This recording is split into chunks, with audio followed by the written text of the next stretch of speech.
মধ্যপ্রাচ্যের যুদ্ধের আবহে মার্কিন এন্ট্রি আর এখান থেকেই সংঘাত শুরু, আরও বেশি সপ্তম সুরে উঠেছে এই সংঘাত। কেন বলছি? তার কারণ ইরান এবং ইসরায়েলের মধ্যে যুদ্ধ চলছিল, যুদ্ধের বাতাবরণ তৈরি হয়েছিল, সংঘাত চলছিল, ঘাত প্রত্যাঘাত চলছিল, এতদূর পর্যন্ত অন্তত একটি সমঝোতার জায়গা এসে দাঁড়াতে পারে। কিন্তু প্রশ্ন যখন সরাসরি মার্কিন ইন্টারফেয়ারেন্সের, তখন এবার এই যুদ্ধের আবহ কোন দিকে যাবে? এবং প্রসঙ্গত রাশিয়া সরাসরি বলেছিল যে এই ইসরায়েল এবং ইরানের যুদ্ধের মধ্যে কোনোভাবেই যেন মার্কিন যুক্তরাষ্ট্র নাক না গলায়, যদি গলায় তাহলে ইরানকে কিন্তু সাহায্য করবে রাশিয়া, এমনটা বার্তা দেওয়া হয়েছিল রাশিয়ার পক্ষ থেকে। এবার সরাসরি সেই যাবতীয় আজ্ঞাকে এক প্রকার উপেক্ষা করেছে মার্কিন যুক্তরাষ্ট্রের প্রেসিডেন্ট ডোনাল্ড ট্রাম্প। খুব স্বাভাবিকভাবেই এই নাকচ করে দেওয়া নির্দেশকে রাশিয়া ঠিক কীভাবে নেবে, চায়না ঠিক কীভাবে নেবে, অর্থাৎ এক প্রকার ক্রমাগত বিশ্বের আবহে যুদ্ধের আবহ তৈরি হচ্ছে। কিন্তু প্রসঙ্গত এ জায়গায় ভারত নিয়ে আমরা সবথেকে বেশি চিন্তিত, তার কারণ আমরা প্রত্যেকে ভারতবাসী। ইরান, ইসরায়েল, রাশিয়া, ইউক্রেন যে কোনো জায়গায় যুদ্ধের আবহ চললে ভারতের স্ট্যান্ড একটি জায়গাতেই সীমাবদ্ধ থাকে, তা হলো শান্তি। অর্থাৎ যে কোনো দেশের সঙ্গে যে কোনো দেশের যুদ্ধ হলে শান্তির বাতাবরণ তৈরি করার দায়িত্ব সেই দুই দেশের। অর্থাৎ কিছুদিন আগেই যখন আমরা দেখেছিলাম ভারত এবং পাকিস্তানের ক্ষেত্রে ঘাত প্রত্যাঘাতের আবহ চলছিল, তখন সেখানে ভারত এক প্রকার শান্তিতে বিশ্বাস করেছিল। প্রত্যাঘাত দেওয়ার পরে, পাকিস্তানকে বুঝিয়ে দেওয়ার পরে ভারত প্রত্যাঘাত করা বন্ধ করে দিয়েছিল। কিন্তু প্রশ্ন হচ্ছে শান্তির যখন, তখন ইরান আর কি বসে থাকবে? যে শান্তির বাতাবরণ এক প্রকার তৈরি করার চেষ্টা করলেও করা যেত, সে জায়গায় মার্কিন এই ইন্টারফেয়ারেন্স ইরান কিভাবে দেখবে? ইরান সত্যি কি বসে থাকবে? দেয়ালে পিঠ কি তাদের ঠেকে গিয়েছে? এরপরে আরও কিছু করার জায়গা থাকবে, অর্থাৎ ইট ছুড়লে পাটকেল পেতে হবে, এটা কি বলা যেতে পারে? নাকি আবারও বলা যেতে পারে যে নিউটনের থার্ড ল অনুসারে সমান এবং বিপরীতমুখী প্রতিক্রিয়া একই রকমভাবে মার্কিন যুক্তরাষ্ট্রের ওপরও হাবি হয়ে পড়বে? দেখুন, প্রসঙ্গত এবং অত্যন্ত ইম্পর্টেন্টভাবে যেটা বলতে হয় তা হলো মার্কিন যুক্তরাষ্ট্রে সরাসরি ইরান কোনোভাবে হামলা করতে পারবে না, কিন্তু বিশেষ করে যতগুলো কাতার থেকে শুরু করে যেখানে যেখানে ইউএসের মূল ঘাঁটি রয়েছে, সেই সেনাদের ওপর চাইলেই যে কোনোভাবে ইরান হামলা করতে পারে, চাইলে পারে। এবং তার সঙ্গে সঙ্গে আরও একটি অত্যন্ত গুরুত্বপূর্ণ পয়েন্ট হচ্ছে এই হুথি এবং হিজবুল্লাহ, এই দুটো গোষ্ঠীকেও যদি তারা কাজে লাগায় তাহলে চাইলে কাজে লাগাতে পারে এবং স্লিপার সেলকে অ্যাক্টিভ করতে পারে। অর্থাৎ ইরান চাইলে যে কোনো বিশ্বের যে কোনো জায়গাতে শান্তি বিঘ্নিত করতে পারে। এবার প্রশ্ন হচ্ছে এই বিশ্বযুদ্ধ যেটা বলা হচ্ছে, অন্তত শো যেটা দিয়ে আমি শুরু করেছি, সেই বিশ্বযুদ্ধের বাতাবরণ কি তাহলে অবশেষে তৈরি হচ্ছে? এটাই জানার চেষ্টা করব আগামী 1 ঘন্টায়। নমস্কার, আমি অঞ্জন, আপনারা দেখছেন ট্রাইব টিভি বাংলা। এই মুহূর্তে ঘড়িকাটা ঠিক সন্ধ্যে 6:57 মানেই আপনারা জানেন ট্রাইব টিভি বাংলায় প্রাইম টাইম, শব্দের কাটাকাটি, যেখানে শব্দের তীরে জব্দ হয় ইস্যু। আর এখান থেকেই আপনাদের প্রত্যেকটি বিষয় পুঙ্খানুপুঙ্খ বোঝানোর চেষ্টা করব। ঠিক এই মুহূর্তে দাঁড়িয়ে ইরান, ইসরায়েল এবং ইসরায়েলের পাশে মার্কিন যুক্তরাষ্ট্র কিভাবে এক প্রকার দাঁড়িয়েছিল গতকাল থেকে। দেখুন, ইরানের 3 পারমাণবিক স্থাপনায় হামলা, অর্থাৎ ভূগর্ভস্থ পরমাণু সম্ভারে গিয়ে মার্কিন যুক্তরাষ্ট্র সরাসরি হামলা করেছে, এমনটা দাবি করছে মার্কিন যুক্তরাষ্ট্রের পক্ষ থেকে মার্কিন যুক্তরাষ্ট্রের প্রেসিডেন্ট ডোনাল্ড জে ট্রাম্প। এবং সরাসরি 3টে জায়গা, ফর্দো, নাতাঞ্জ, ইস্পাহান, এই 3টে জায়গা অত্যন্ত গুরুত্বপূর্ণ, বিশেষ করে ইরানের ক্ষেত্রে। দেখুন, ইরান যা বলছে তা হলো পরমাণুর এই ঘাঁটি, যেখানে পরমাণুর যাবতীয় বিষয় তৈরি করা হচ্ছে, এটা 2003 থেকে শুরু হয়েছিল, কিন্তু শুধুমাত্র এই বিষয়টি শান্তির জন্য। যে কোনো দেশ তাদের নিজস্ব আত্মরক্ষার জন্য অনেক কিছু করে থাকে, সামরিক শক্তির দিক থেকে তারা নিজেদেরকে এগিয়ে রাখতে পারে। কিন্তু প্রসঙ্গ যখন পরমাণু, তখন ঠিক সে জায়গায় ইরান 2003 সাল থেকে এই পরমাণুর যে বিষয় উঠে আসছে সেই দিকে আলোকপাত করেছিল এবং শুধুমাত্র শান্তি প্রতিষ্ঠার জন্যই করেছিল। এক্ষেত্রে ইতিহাস মনে করিয়ে দেওয়া অত্যন্ত দরকারি, তা হলো 2015 সাল বারাক ওবামার সময়। এবং সেখানে সরাসরি যেটা উঠে এসেছিল তা হলো এই ক্ষেত্রে কোনো রকম, বিশেষ করে আপনারা জানেন joint comprehensive plan of action JCPOA, এই অনুসারে কোনোভাবেই ইরান এই পরমাণু খারাপ কাজে ব্যবহার করার জন্য নয়, একটি নির্দিষ্ট মাত্রায় তৈরি করবে। বলা হয় যদি 60%-এর ওপরে যেন কোনোভাবেই সেটা ব্যবহার করতে না পারে, এবং বলা হয় 90%-এর ওপরে যদি এই ইউরেনিয়াম তৈরি হয়ে যায় তাহলে সেটা অত্যন্ত হানিকারক হিসাবে ধরা যেতে পারে, এবং বলা যায় যে পরমাণু বোমা তৈরি হয়ে গিয়েছে এক প্রকার। সেখানে যে জায়গাটিতে সরাসরি মার্কিন যুক্তরাষ্ট্র অ্যাটাক করেছে, স্ট্রাইক করেছে ফর্দোতে, এই ফর্দোতে 83.7% অলরেডি তৈরি করে ফেলেছিল ইরান। আর ঠিক সে কারণের জন্যই এই পরমাণুর ঘাঁটিগুলোতে, পরমাণুর সম্ভারগুলোতে সরাসরি নজর পড়েছিল একদিকে ইসরায়েলের, অন্যদিকে আমেরিকার।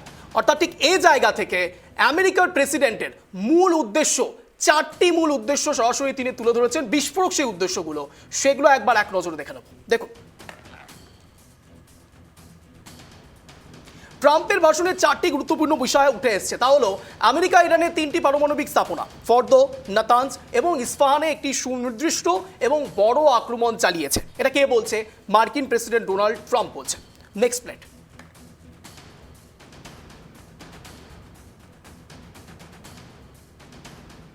মূলত ট্রাম্পের ভাষণে 4টি গুরুত্বপূর্ণ বিষয়ের মধ্যে প্রথম যে পয়েন্টটি আপনাদের সামনে রাখলাম এটা অত্যন্ত উল্লেখযোগ্য। এছাড়া তিনি বলেছেন এই হামলার লক্ষ্য ছিল ইরানের পারমাণবিক সক্ষমতা ধ্বংস করা এবং বিশ্বকে তার পারমাণবিক হুমকি থেকে রক্ষা করা।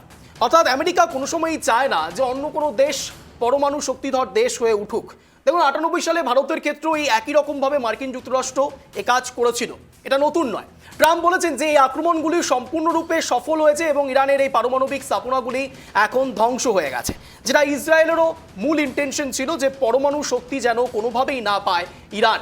অর্থাৎ এক্ষেত্রে সরাসরি ইসরায়েলের পাশে মার্কিন যুক্তরাষ্ট্র এবং ডোনাল্ড ট্রাম্প, তার বলার অবকাশ নেই।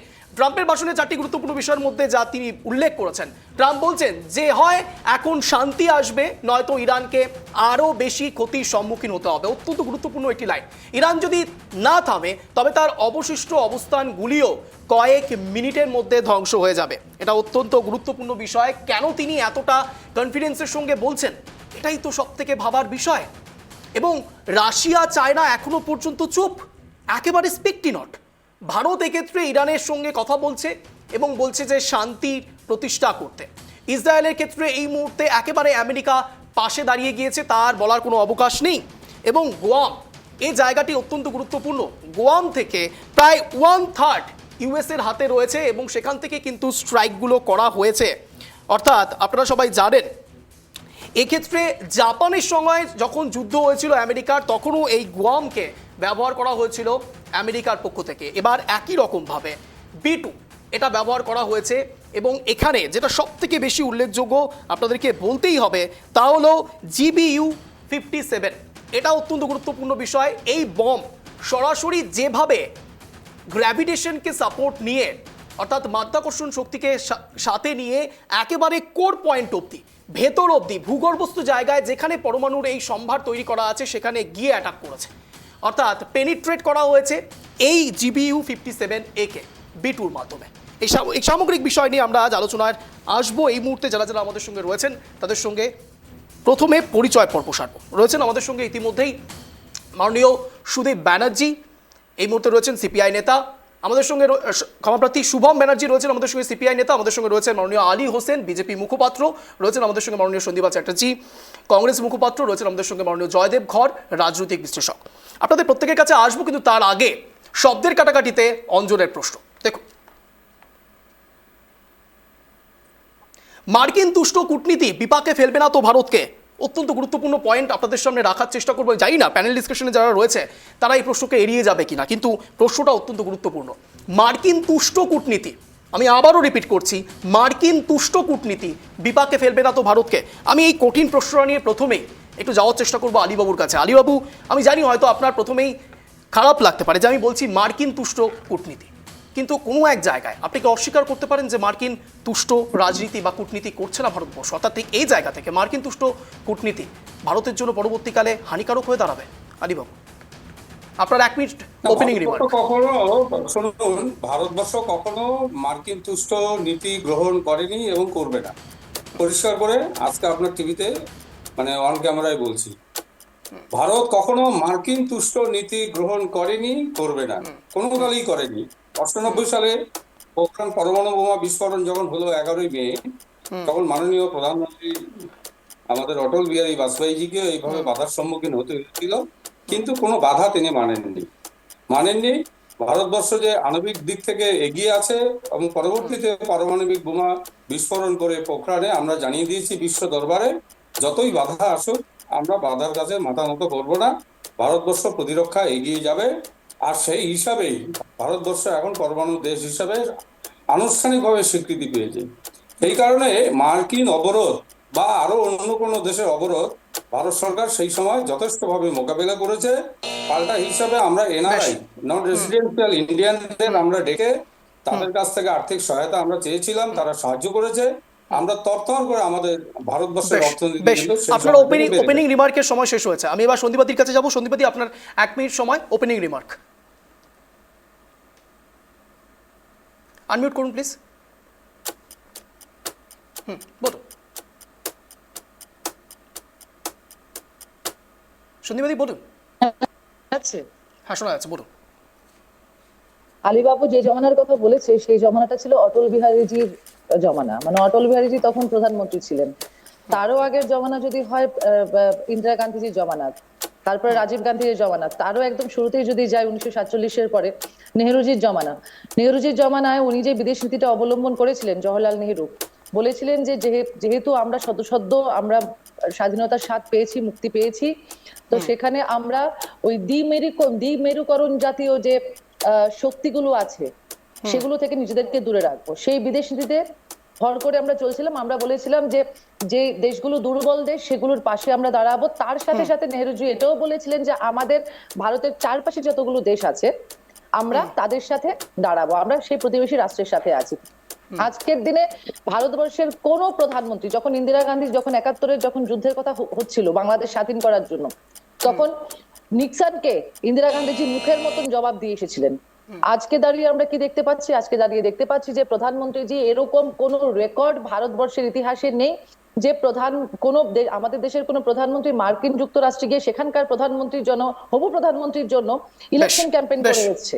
বেশ, আপনার ওপেনিং রিমার্ক শেষ হলো। আমি এখানে জয়দেববাবুর কাছে যাব। জয়দেববাবু, প্রশ্নটা একটাই, মার্কিন তুষ্ট কূটনীতি বিভাগে ফেলবে না তো ভারতকে? আপনার ওপেনিং রিমার্ক, টাইম শুরু হচ্ছে এখন।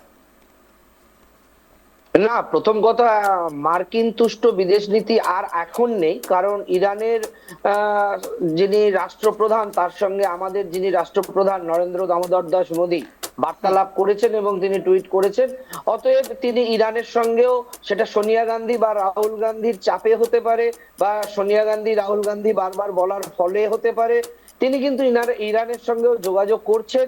এটা নয় যে তিনি এক পেশে শুধু ইসরায়েল বা আমেরিকাকে সমর্থন করছেন, তিনি চাইছেন ইরানকেও সাহায্য করতে, মানবিকভাবে সাহায্য করতে, হিউম্যানিটেরিয়ান গ্রাউন্ডে সাহায্য করতে, এবং ইরানকেও বোঝাচ্ছে যে যাতে সমঝোতা করে আলোচনার টেবিলে এটা নিরসন করা যায়।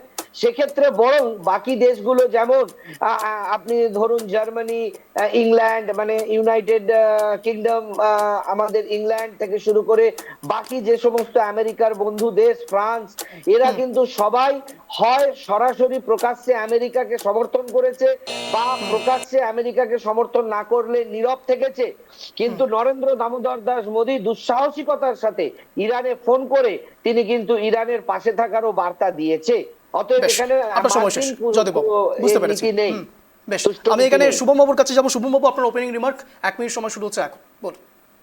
শুনুন, অদ্ভুত ভাবে দেখছি কেউ কেউ ট্রাম্পকে আক্রমণ করছেন বা আমেরিকাকে আক্রমণ করছেন বা ট্রাম্প বা আমেরিকার বিষয়ে কড়া অবস্থান নিচ্ছেন, কিন্তু একইভাবে তারা ইসরায়েলের পক্ষে কথা বলছেন।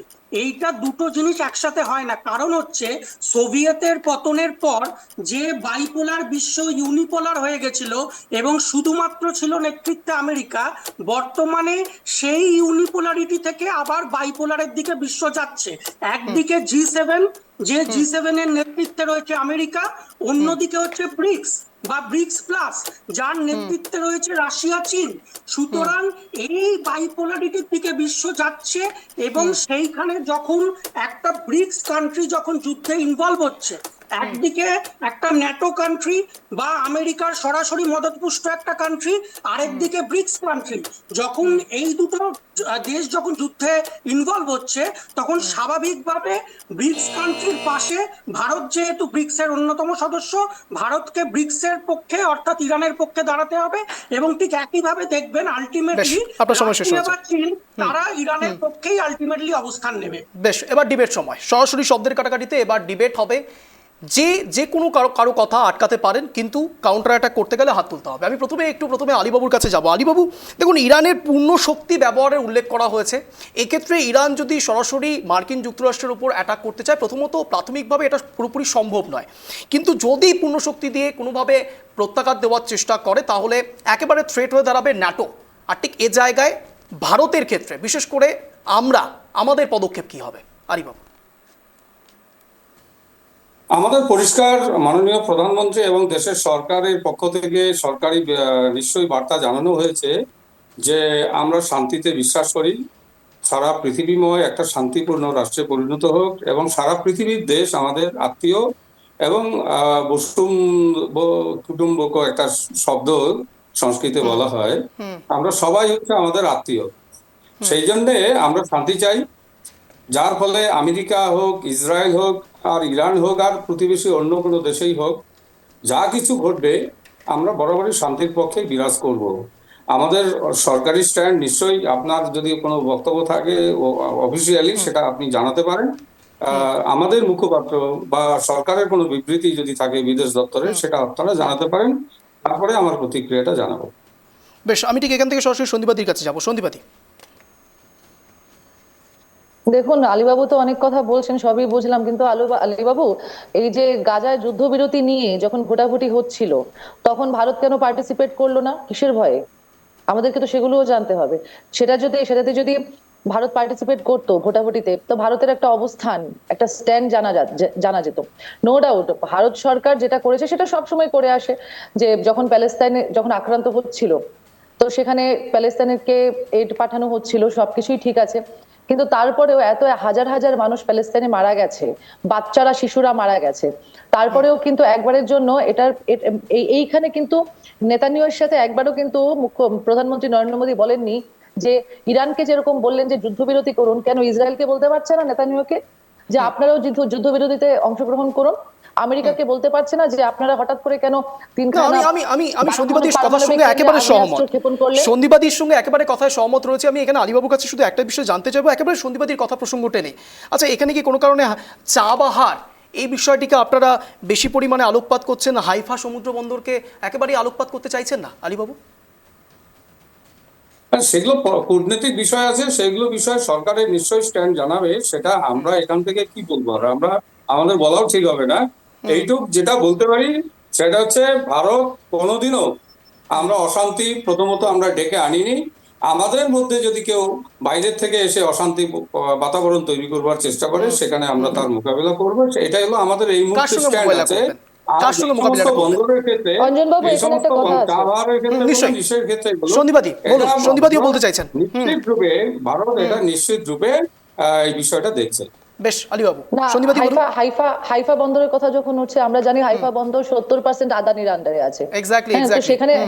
তো সেখানে আদানি গ্রুপ ভারতে বসে বিবৃতি দিচ্ছে যে কোনো ক্ষয়ক্ষতি হয়নি, তাহলে অঙ্কটা কষতে আমাদের কেউ অসুবিধা হচ্ছে না, যারা আমরা অল্প বিস্তর একটু রাজনীতিতে আছি বা রাজনীতি নিয়ে বা কূটনীতি নিয়ে পড়াশোনা করি বা আন্তর্জাতিক রাজনীতি নিয়ে পড়াশোনা করি।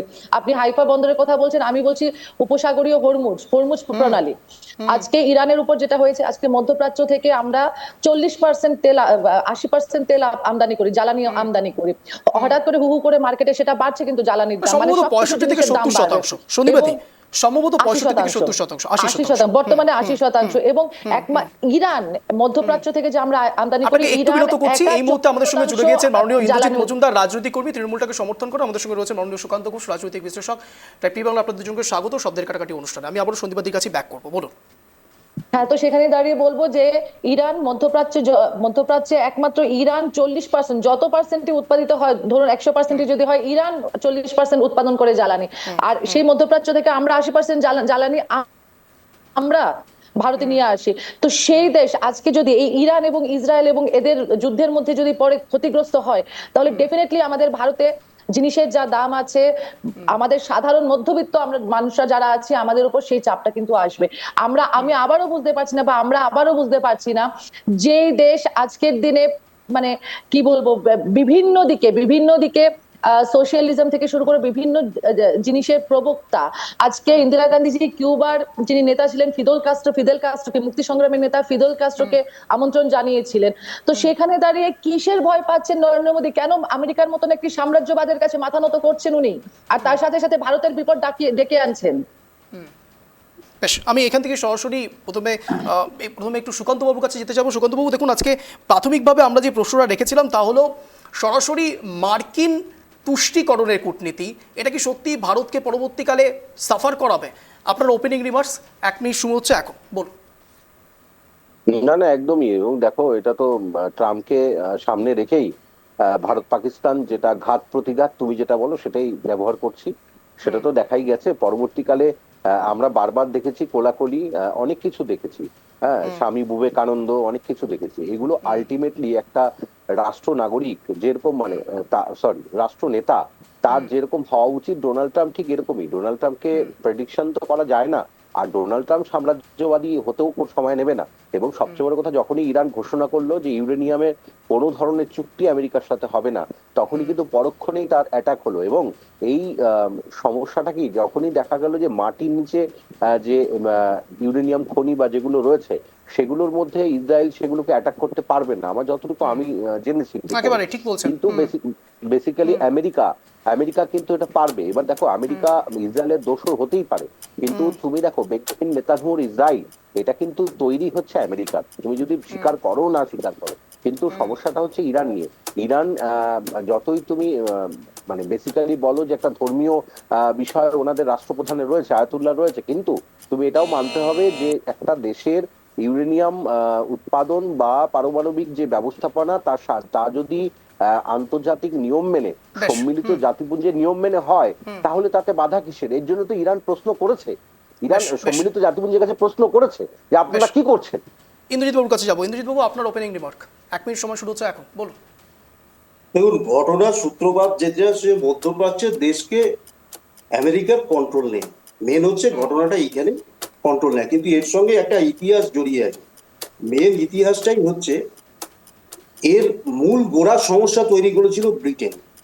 এই ব্রিটেন যখন প্রথম বিশ্বযুদ্ধ শুরু হয়, ঠিক তার আগে থেকে প্রথমে দায়িত্ব দেয়া হয়েছিল হচ্ছে ব্রিটেনের ইহুদিদের, বলেছিল যে অটোমান সাম্রাজ্য, সেই সময় অটোমান সাম্রাজ্য 1878 সালে এক অটোমান এম্পায়ার তৈরি হয়।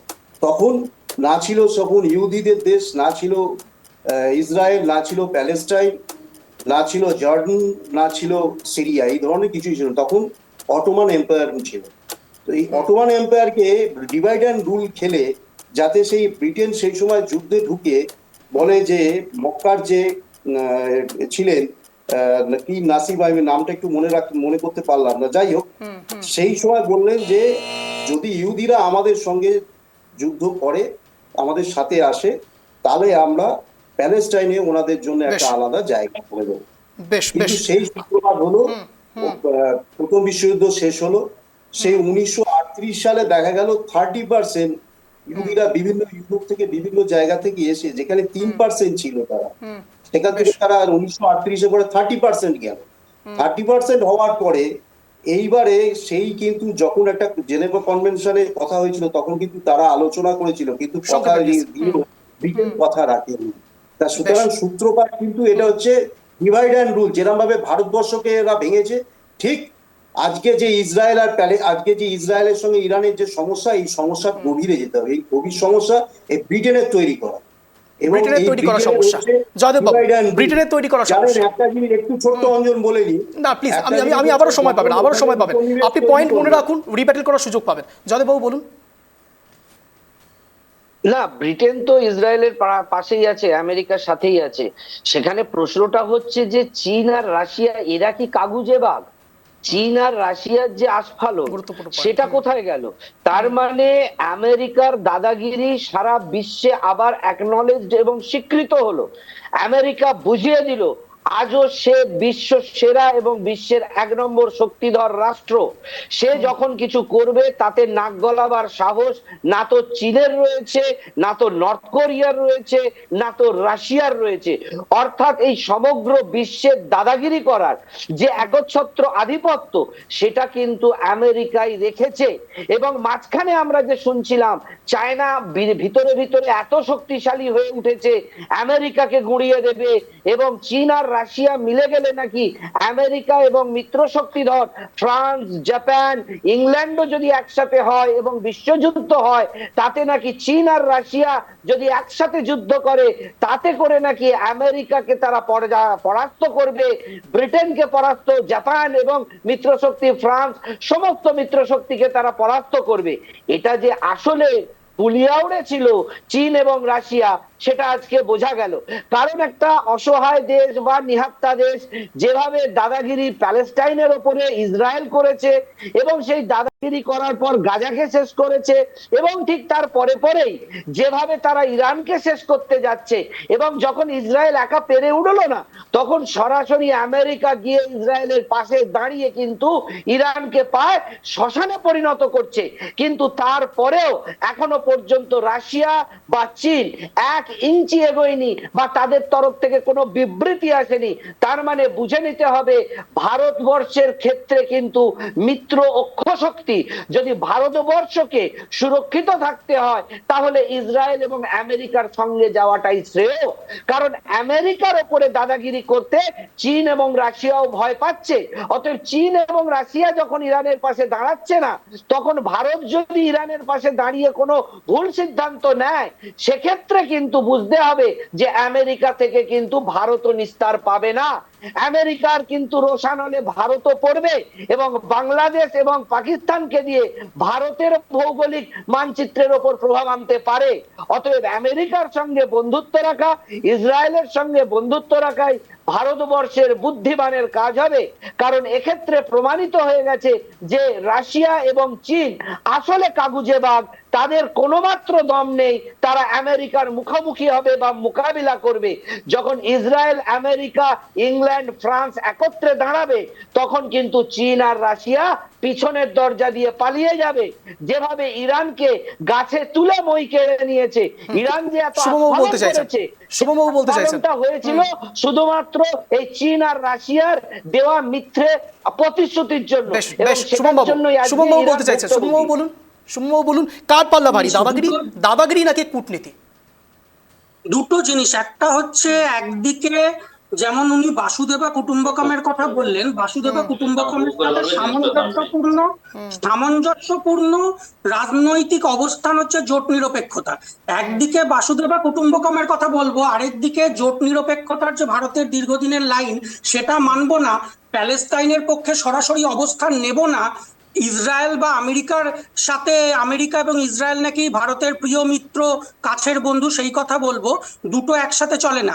আর দ্বিতীয় কথা হচ্ছে দ্বিতীয় কথা হচ্ছে উনি যেটা বললেন যে চীন এবং রাশিয়া কাগুজে বাঘ, ওই আমি যে ব্রিক্স এর কথা বললাম, গত বছরের আপনারা যদি ইকোনমির তথ্য দেখেন তাহলে আমেরিকার নেতৃত্বে আমেরিকা, ব্রিটেন, ফ্রান্স এরা মিলে যে G7, সেই G7 এর ইকোনমিক্যালি G7 কে জিডিপি তে যে পারচেজিং পাওয়ার প্যারিটি বা পিপিপি, যেটা ডিপেন্ড করে যে বিশ্ব অর্থনীতিতে কতটা গুরুত্বপূর্ণ ভূমিকা সেই দেশ বা সেই গ্রুপ পালন করছে, তাতে জিডিপির পিপিপিতে অলরেডি ব্রিক্স কান্ট্রিগুলো G7 কে টপকে গেছে। এবং রাশিয়া, চীন বা যে ব্রিক্স এর দেশগুলো বা তার সাথে যদি উত্তর কোরিয়া যুক্ত করে নেন তাহলে তার জিডিপি এবং তার যে সামরিক ক্ষমতা সেটা কোনো সন্দেহ নেই সেটা আমেরিকা বা ন্যাটোকে ক্রস করে যাচ্ছে। এটা কোনো দেশ শক্তি থাকলেই যে তাকে যুদ্ধে ঝাঁপিয়ে পড়তে হবে সেটা কখনো নির্ভর করে না। যুদ্ধে আমি ইনভলভ হবো কি হবো না বলতে চাইছেন, আমি আসছি।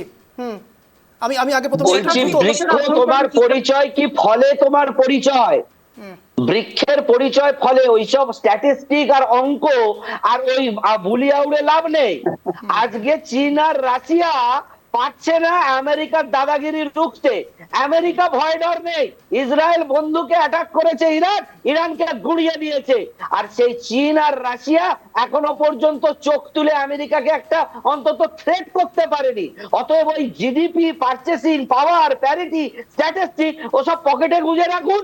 আর নইলে মেনে নিন যে চীন আর রাশিয়া হচ্ছে একটা স্বার্থপর দেশ, যে দেশ শুধুমাত্র তাদের ভালোটাই চায়, তারা বন্ধুদের পাশে দাঁড়ায় না, তারা বন্ধুর বিপদে তাদের পাশে গিয়ে দাঁড়ায় না। তাহলে ভারতবর্ষ যদি আগামী দিনে বিপদে পড়ে, এই চীন আর রাশিয়া নিঃসন্দেহে ভারতের পাশে দাঁড়াবে না। আমেরিকা প্রমাণ করে নিয়েছে চীনের দাঁড়ানোর তো তারা কোনো বিপদের প্রসঙ্গই আসে না। সময় ভারতের পাশে এসে দাঁড়ায়। না না, আমি সন্দীপবাদী, কথা বলছি, আমি বুঝতে পেরেছি। আমাকে সন্দীপবাদীর কাছে একটু যেতেই হবে। অতি দ্রুত বলুন সন্দীপবাদী। হ্যাঁ, জোট নিরপেক্ষতার কথা যখন বলা হচ্ছে, ভারতের স্ট্যান্ড, এটা কিন্তু জোট নিরপেক্ষতার ক্ষেত্রে ভারত কিন্তু সেই 1947-এর পর থেকে এই স্ট্যান্ডটা নিয়ে এসছে যে, এবং আমরাই কিন্তু প্রবক্তা, ভারতই কিন্তু প্রবক্তা। আজকে কথা আসছে যে ভারতের দায় আমেরিকা এবং ইসরায়েল বা এদের পাশে, মানে এদেরকে সাথে রাখার।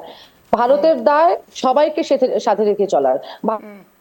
ভারতের শুরু থেকে এটা ছিল। কিন্তু আমাদের কথা হচ্ছে, যখন সাংহাই সহযোগিতা সংস্থার যে একটি প্রস্তাব আনার কথা হচ্ছিল যে গাজায় যুদ্ধবিরতির জন্য, সেখানে ভারত সরকারের তরফ থেকে যে 7খানা বিবৃতি দেওয়া হয়েছে, সেই 7খানা বিবৃতিতে বলা হয়েছে যে আমরা এই প্রস্তাব রচনার ক্ষেত্রে অংশগ্রহণ করব না। 1 নম্বর কথা। 2 নম্বর কথা হচ্ছে, ইরান, কি বলে, প্যালেস্টাইন ইত্যাদি ইত্যাদি, ইসরায়েল আমরা যদি একটু সরিয়ে রাখি, আমরা আমেরিকার দিকটা যদি একটু ভাবি, সেই সিরিয়া থেকে শুরু হয়েছে, তারপরে ইরাকে কি বলা হয়েছে, ইরাক নাকি এরকম কিছু ক্ষেপণাস্ত্র রাখছে যেগুলো নাকি বিশ্বের জন্য ক্ষতিকর, সেই জন্য যৌথ ভাবে আমেরিকা সেখানে। আপনি কি বলতে চাইছেন সন্দীপবাদী? তাহলে কি আমেরিকার ডিএনএ তে সমস্যা রয়েছে? আমেরিকার ডিএনএ, দেখুন, আমেরিকা ভুলে যাচ্ছে, ইভেন আমেরিকার যারা প্রাক্তন এফবিআই কর্তারা যারা আছে, সেনা কর্তারা যারা আছে, তারাও বলছে যে ডোনাল্ড ট্রাম্পের এই সরকার, এই আমেরিকা ভুলে যাচ্ছে যে কি বলে, ওর নাম কি, হামাসের কথা বলছেন? যে খুন করা, যে না, হামাসের কথা না, আপনার ওসামা বিন লাদেনকে কিন্তু পাকিস্তানের ওখানে পাওয়া গেছে। কিন্তু আমাদের কথা তারও উপরে যদি বলি, আমাদের কথা হচ্ছে ভারত পারবে না কেন? ভারত তো নিক্সনকে জবাব দিতে পেরেছিল, ভারত তো নিক্সনের আমেরিকাকে জবাব দিতে পেরেছিল। তখন তো আমাদের কাছে কিচ্ছু ছিল না, তখনও তো আমরা মাথা তো শির দ্বারা সোজা রেখে আমরা বাংলাদেশ বানিয়েছিলাম। তো আজকে যেখানে ভারত বিশ্বগুরু বলছে, ভারত যেখানে 4th লার্জেস্ট ইকোনমি হচ্ছে, ভারত যেখানে প্রচন্ড ভাবে ইকুইপড সবকিছু দিয়ে, বা আর্থিক ভাবে সবকিছু দিয়ে ইকুইপড, তাহলে এখন কেন ভারত পারবে না আমেরিকার এগেনস্টে? আমি বলছি না যে আমেরিকার এগেনস্টে যেতে হবে, আমরা বলছি কেন বলবে না? ইরানকে যদি বলতে পারে, ইসরায়েল বা আমেরিকাকে কেন বলতে পারছে না যে আপনারা যুদ্ধবিরতি করুন, আপনারা শান্তির বার্তা নিয়ে কেন ওই দুটি দেশের কাছে যেতে পারছে না? কেন যেতে পারছে না জানেন তো?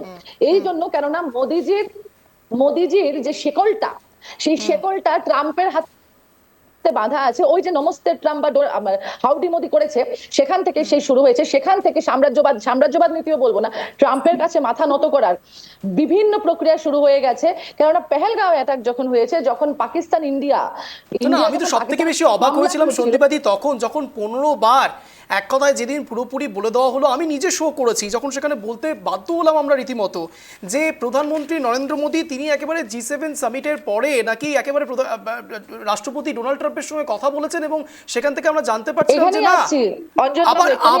আবারও ডোনাল্ড ট্রাম্প পরবর্তীকালে বললেন না তিনি বিরোধী করেছে যুদ্ধবিরতি। এটাই বলছি, ডোনাল্ড ট্রাম্প যেদিন মানে নিজে থেকে বলে দিলেন যে আমি যুদ্ধবিরতি আনিয়েছি, আমি পাকিস্তান ভারতকে বলে দিয়েছি বাণিজ্য বন্ধ করে দেব, তারপরে নরেন্দ্র মোদী একবারও এটা স্বীকার করলেন না যে ডোনাল্ড ট্রাম্প মিথ্যে কথা বলছে, একবারও বলেননি।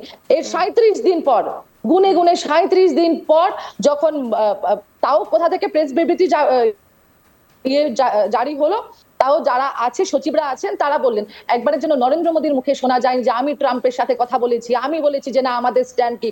কোথা থেকে শোনা গেছে? পিএমও যারা অফিসিয়াল আছে তাদের মুখ থেকে, যেখানে নরেন্দ্র মোদী, সেটাও আমরা অফিসিয়াল হিসেবে ধরতে পারি, এবার আমি বলবো আপনারা অনেকক্ষণ বলেছেন। অঞ্জন বাবু, পিএমও যেখানে নিজের মুখে বলছে যে আমি পাকিস্তানের কোমর ভেঙে দেবো, আর সেখানে পিএমওর যারা অফিসিয়ালরা বলছে, তার মধ্যে দিন রাত অন্তর আছে। কেননা আমরা জানি হর ঘর মোদি, ঘর ঘর মোদি, মোদির মুখ দিয়ে কিছু বেরোনো মানে তো ভগবানের অমৃতবাণী। বেশ, এবার শব্দের কাটাকাটিতে উত্তরটা নিতে হবে। আলী বাবু বলুন। প্রথম যেটা কথা হচ্ছে, সন্দীপাদি নিজের বক্তব্য বলছে না কংগ্রেস দলের মুখপাত্র হিসাবে বলছে? দলের যদি বক্তব্য হয় তাহলে কংগ্রেসকে আমরা আরেক ধরনের কথা বলবো, আর যদি ওনার নিজস্ব বক্তব্য হয় সেটা উনি এখানে বলতেই পারে। আপনি প্লিজ যেমন দুটোই আমাদের এক্সপ্লেন করুন, ডাক্তার দুটোই সুকান্ত এক্সপ্লেন করুন। ডাক্তার সুকান্ত মজুমদার, ডাক্তার সুকান্ত ঘোষ বাবু উনি যেমন নিজের বক্তব্য বলছেন, জয়দীপ বাবু উনি নিজের বক্তব্য বলছেন, সেই রকম যদি উনি বলেন তাহলে বলতেই পারেন। কিন্তু যদি কংগ্রেস দলের হয়ে প্রতিনিধি বলেন তাহলে নিশ্চয়ই বক্তব্য আমার আরেক ধরনের হতে পারে। বলুন না। দ্বিতীয়ত যেটা বিষয়, ভারতবর্ষের ডিপ্লোমেসি ভারতবর্ষের কংগ্রেস ঠিক করে দেবে এই নয়, ভারত সরকার ঠিক করবে। সেই জন্য যেটা বলতে যাচ্ছে, কেন মোদি বলছে না, কেন মোদি বলতে যাবে?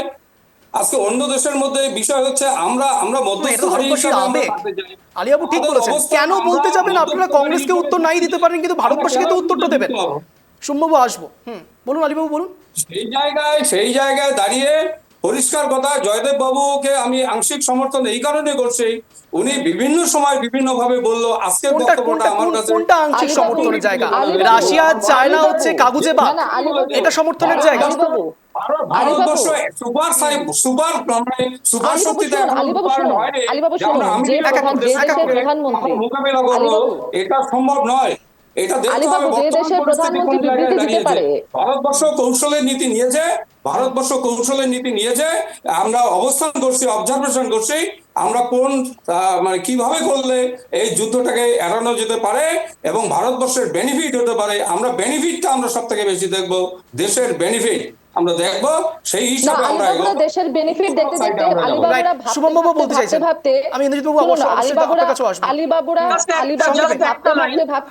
সন্দীপাদি, সংক্ষেপে শেষ করুন। আজকে বাংলাদেশে গত 10 মাসে মৌলবাদী জামাতিদের যে মব লিঞ্চিং হয়, সেই মব লিঞ্চিং এ গত 10 মাসে 172-73 জন মারা গেছে।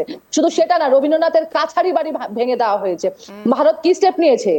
কি দেখেছে ভারত? একটা পার্শ্ববর্তী রাষ্ট্রে এরকম ভাবে আমাকে শুভবাবুর কাছে যেতে হবে, সুকান্তবাবুর কাছে যেতে হবে। সুকান্তবাবু অনেকক্ষণ আগে হাত তুলেছিলেন। শুভবাবু যারা অন্যান্য ধর্মাবলম্বী তাদের সন্দীপাদি বুঝতে পেরেছি। শুভবাবু বলুন। উনি ডিপ্লোমেসির কথা বললেন এবং কংগ্রেসের কথা উঠলে তেলেবেগুনে জ্বলে উঠছেন, বা অন্যান্য বিরোধী রাজনৈতিক দল আজকে বিজেপির হাতে সব থেকে বেশি আক্রান্ত, অন্যান্য বিরোধী রাজনৈতিক দলের কথা উঠলে বিজেপি তেলেবেগুনে জ্বলে ওঠে।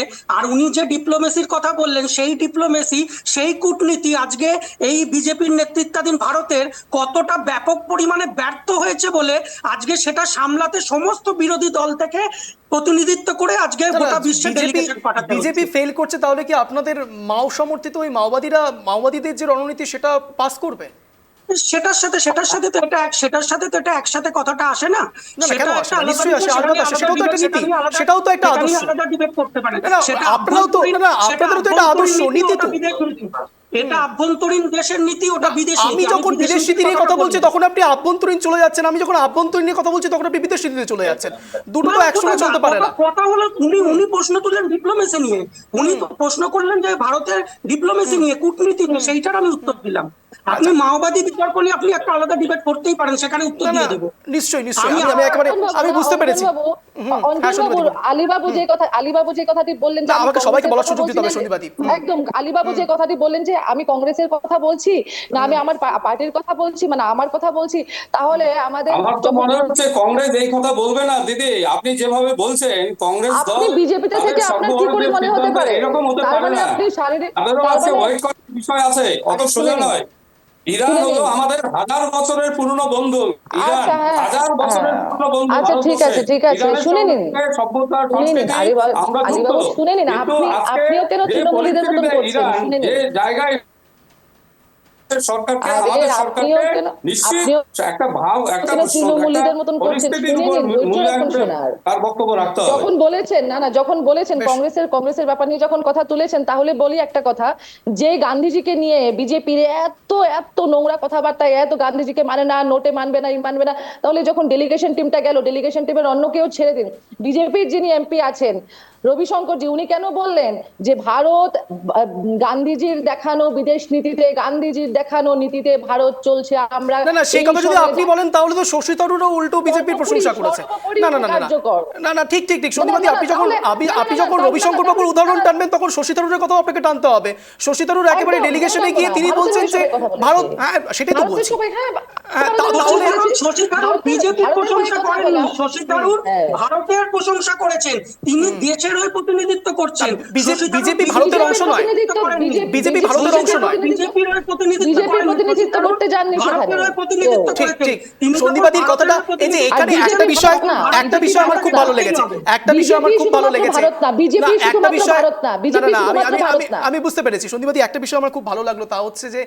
বাম কংগ্রেস সমর্থনের জায়গাটা সেটা একেবারে সুদৃঢ় হলো, মানে প্রগাঢ় হলো। যখনই এখানে সন্দীপদি, বামপন্থী সমর্থনের জায়গায় না, কিছুই না, না, না, না, এখানে আমি যেটা সত্যি একবারে- সেটা বলা হচ্ছে। হ্যাঁ, একেবারে একেবারে যা একেবারে সত্যি সেটা সুকান্ত বলা বাবু, হচ্ছে। সুকান্ত বাবু আর আপনি হাত ইন্ডিয়ানটি তুলছিলেন। বলবেন না, আপনি অশিক্ষিত না আলী বাবু, আপনি অশিক্ষিত না, ওটা ইন্ডিয়া অ্যালায়েন্স। ইন্ডিয়ানটি বলবেন না। হ্যাঁ, সুকান্ত বাবু, তাহলে আমরা সুকান্ত বাবু বিজেপি আর বলুন। পিডিবির জোটকে পিন্ডি জোট বলে ডাকা শুরু করব।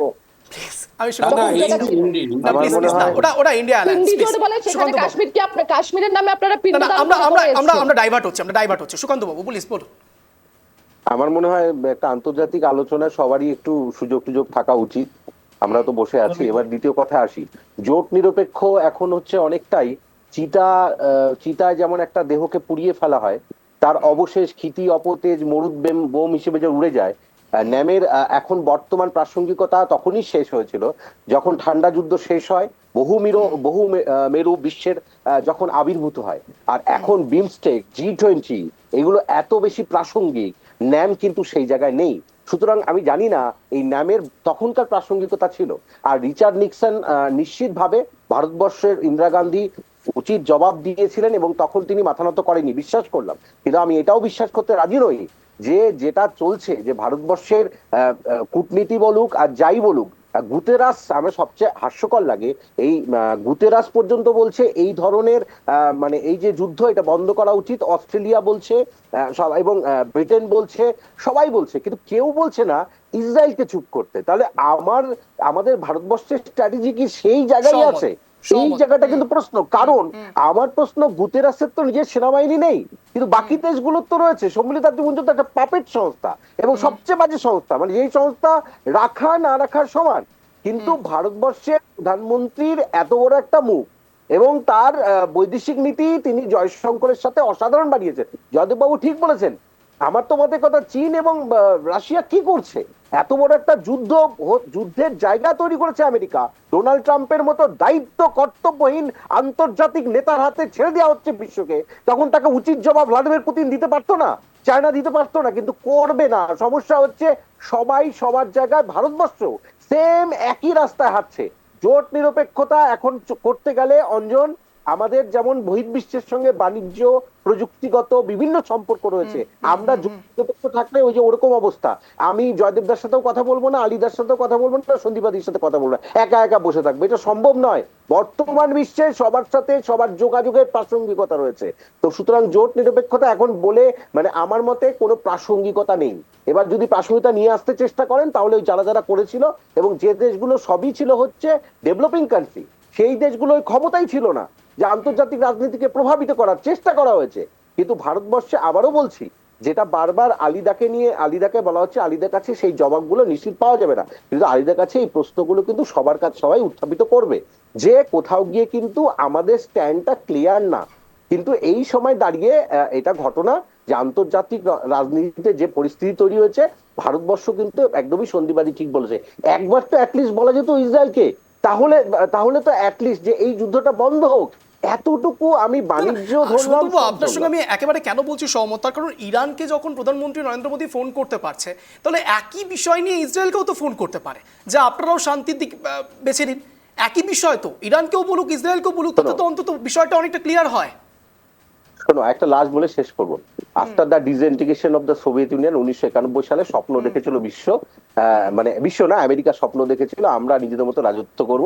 একই রকম পরিস্থিতি তৈরি হচ্ছে। অত্যন্ত মানে আমার কাছে, জানি না আরো যারা এই নিয়ে রিসার্চ করবে, যে এটা কি পুরোপুরি আবার ইউনিপোলার ওয়ার্ল্ডের দিকেই যাচ্ছে। মানে ব্রিটেন এগুলো তো কিরণকে পরিণত হয়েছে। ওদেরকে বোঝাতে গেছিল জেনেভায়, ওদের পছন্দ হয়নি, সম্পূর্ণ ইরানকে বোঝাবে। মানে ইসরায়েল হচ্ছে তার মানে ভালো ছেলে, আর সৎ ছেলে হচ্ছে ইরান। বেশ, আমি আর এখানে ইন্দ্রজিৎ আরেকটা বাবুর জিনিস- কাছে যাব। ইন্দ্রজিৎ বাবুর বলুন।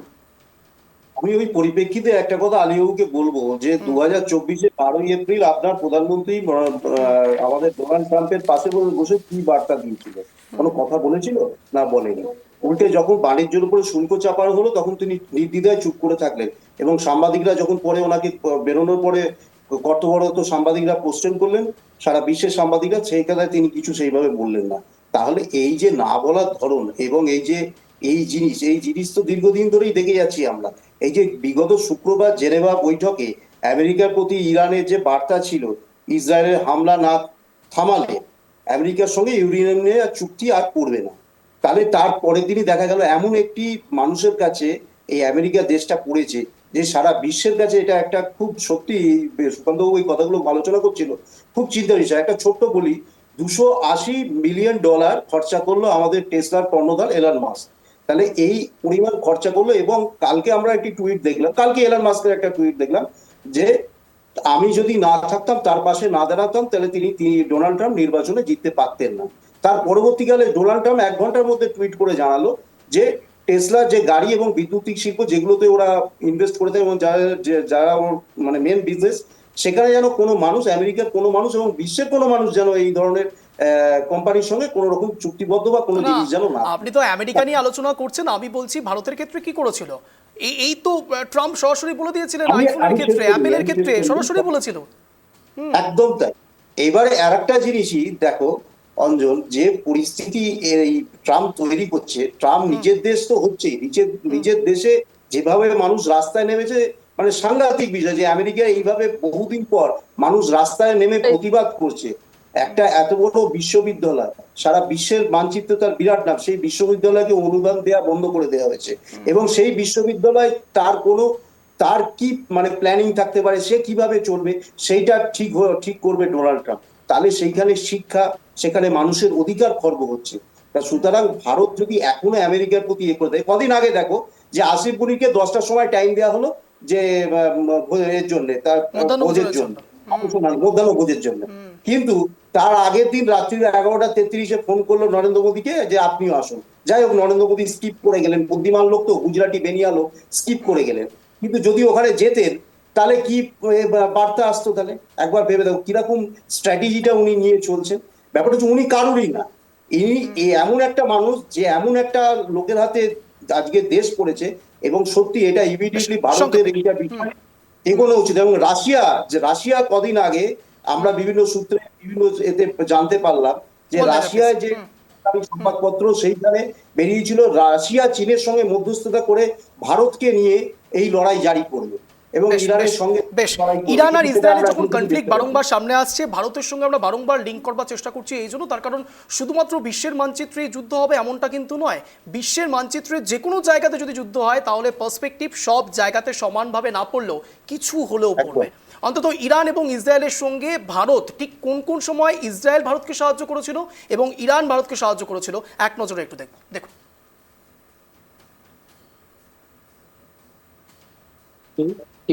দেখুন, ইসরায়েল কখন ভারতকে সাহায্য করেছিল? কার্গিল যুদ্ধ 1999, সরাসরি সামরিক সহায়তা, এবং ইসরায়েল সাহায্য করেছিল। ইসরায়েল ভারতকে লেজার গাইডেড মিসাইল, ড্রোন এবং মিউনিশন সরবরাহ করে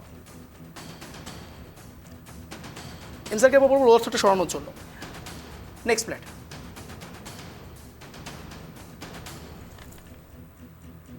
ভারতীয় বায়ুসেনা ইসরায়েলি সরঞ্জামের সাহায্যে অনেক সফল আক্রমণ পরিচালনা করে। উড়ি হামলার পরে ভারত সার্জিক্যাল স্ট্রাইক চালায় এবং ইসরায়েলি ড্রোন এবং স্পেশাল অস্ত্র প্রযুক্তি ব্যবহার করে। এটা 2016 এবং বালাকোট এয়ার স্ট্রাইক 2019-এর কথা বলছি। উড়ি হামলার পর 2016 এবং বালাকোট এয়ার স্ট্রাইক 2019-এর বালাকোট এয়ার স্ট্রাইকে ভারত ইসরায়েলি স্পাইস 2000 বোমা ব্যবহার করে, যা সুনির্দিষ্টভাবে লক্ষ্যবস্তুতে আঘাত হানে। ইসরায়েল ভারতের অন্যতম বড় অস্ত্র সরবরাহকারী দেশ। আমি একবার ইরানটা এক নজরে দেখব। ইরানটা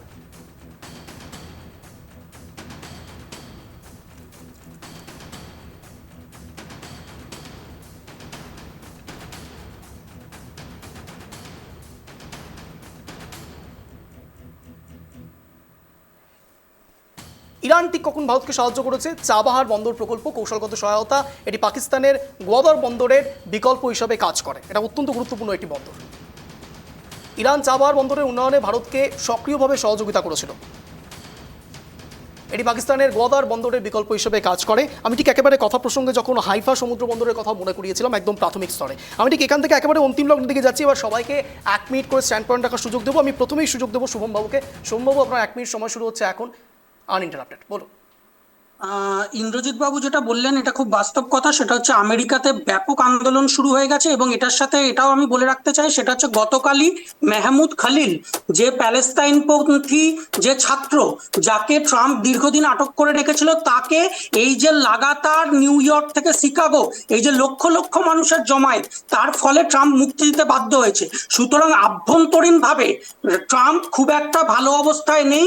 তার নিজের দেশে তার বিরুদ্ধে একটা ব্যাপক বিক্ষোভ ইতিমধ্যে শুরু হয়ে গেছে। এটা ট্রাম্পকে আগামী দিনে তার স্ট্যান্ড নিতে ভাবাতে বাধ্য। দ্বিতীয় কথা হচ্ছে এই ন্যাটো বা এই ইউক্রেন, যে ইউক্রেন সরাসরি ন্যাটোর সমর্থন পেয়েছিল, সেই ন্যাটোকে ইতিমধ্যে রাশিয়া হারিয়ে দিয়েছে যুদ্ধে। এবং দ্বিতীয় কথা হচ্ছে যে আফ্রিকা মহাদেশের টোটাল ব্যবসাটা এতদিন আমেরিকা নিয়ন্ত্রণ করত, সেই আফ্রিকা মহাদেশের ব্যাপক অংশের বিজনেস এবং কনস্ট্রাকশন এখন চীন নিয়ন্ত্রণ করছে। সুতরাং শক্তি যদি আজকে চীন, রাশিয়া বা উত্তর কোরিয়া বা ভারত, এই দেশগুলো যদি আজকে যুদ্ধে ইনভলভ হয়ে যায়, যুদ্ধে ইনভলভ হয়ে গেলে কিন্তু সত্যিকারেরই বিশ্বযুদ্ধ আমি আর কাউকে সময় দিতে পারবো না। কেউ দয়া করে এক্সট্রা সময় আমার কাছে চাইবেন না, এখানে অন্তিম পর্যায়ে আমি যাচ্ছি। আমি এখানে সরাসরি ইন্দ্রজিৎ বাবুর কাছে যাব। বুঝতে পেরেছি শুনুন বাবু। ইন্দ্রজিৎ বাবু, আপনার টাইমার শুরু হচ্ছে এখন, 1 মিনিট সময় শুরু হচ্ছে এখন, আনইন্টারাপ্টেড, বলুন। দেখুন, যেটা বলতে বলতে থেমে গেলাম, সেটা হচ্ছে রাশিয়া এটা মধ্যস্থতা করার জন্য ভারতকে আহ্বান জানিয়েছিল যে চীনের সঙ্গে কথা বলে যে আমরা মিডল ইস্টে যদি আমেরিকার আধিপত্য জন্মে যায়, সেইখানে কিন্তু একটা বিরাট সমস্যার সম্মুখীন আগামী দিনে হতে হবে, এবং সেই দিকেই যাচ্ছে। কারণ ট্রাম্প বলল যে আমরা কূটনৈতিক কথা বলবো, ইরানকে ফোন করে জানালো, এবং সেখানে জানানো হলো যে 2 সপ্তাহের মধ্যে যদি সেটা কূটনৈতিক আলোচনা যদি সমাধান না হয়, তাহলে আমরা এর থেকে হামলা চালাবো। কিন্তু আমরা দেখলাম 10 দিনের মাথায় কালকে রাত্রেবেলায় তারা 3টে পরমাণু সেন্টারে তারা বোম্বিং করলো। এবং এনার যে চিন্তা ভাবনা, এই যে কথাবার্তা, এবং কথাবার্তার সঙ্গে চিন্তা ভাবনার কোনো সাদৃশ্য নেই। কেন ইনি একরকম বলেন ঠিক শুনে আর এক রকম করেন। তা আমি এইখানে এই যে যুদ্ধ যেটা চলছে ইসরায়েল ইরানে, সেখানে আমেরিকা ঢুকে গেল। আমি একটাই বলবো সাধারণ ভারতবাসী হিসেবে, যে আজকে নরেন্দ্র মোদী কিন্তু আজকে ভারতের যে অবস্থান, সেই অবস্থানটাকে যেন পূর্ণ না করে, এবং অবস্থানটাকে মানুষের কাছে। সন্দীপদি, আপনার 1 মিনিট সময় শুরু হচ্ছে এখন, আনইন্টারাপ্টেড, বলুন। আমরা বাংলাদেশ নিয়েও যখন ভারত সরকারের অবস্থান জানতে চাইছিলাম, বিজেপি না ভারত সরকার, পিএমওর অবস্থান যখন জানতে চাইছিলাম, তখন বারবার বলা হচ্ছিল হবে হবে হবে। সেখানে কিন্তু একটা লোকসভা বা রাজ্যসভার ক্ষেত্রে একটা স্ট্যান্ডিং কমিটি একটা মিটিং ডাকা হয়েছিল, সেটার চেয়ারম্যান ছিলেন শশী থারুর, কিন্তু সেখানে কিন্তু পিএমও থেকে কোনো কিছু প্রস্তাব গ্রহণ করাও হয়নি বা কিছু বিবৃতিও দেওয়া হয়নি, কিছু অ্যাটেন্ডই করা হয়নি, পরবর্তী ডেট দেওয়া হয়নি। হ্যাঁ, বিজেপির ওরা কিন্তু আলিবাবুরা কিন্তু জানিয়ে দিয়েছিল বিজেপির অবস্থান মানে বাংলাদেশ নিয়ে, যে ট্রাম্প এসে গেছে, এবার ট্রাম্প আমেরিকার প্রধানমন্ত্রী হয়ে গেছে, এবার বাংলাদেশে শেখ হাসিনা ফিরে আসবে। কিন্তু এই যে বারবার মার্কিন সাম্রাজ্যবাদের কাছে এই নরেন্দ্র মোদীর, এই ট্রাম্পের কাছে নরেন্দ্র মোদীর আত্মসমর্পণ করে দেওয়া, নরেন্দ্র মোদী তো নিজে আত্মসমর্পণ করছেন না, নরেন্দ্র মোদী নিজের দেশটাকে, মানে হাম তো ডুবেঙ্গে সনম তুঝে ভি লয়ে ডুবেঙ্গে করছে, মানে দেশকে শুদ্ধ ডুবতে চাইছে।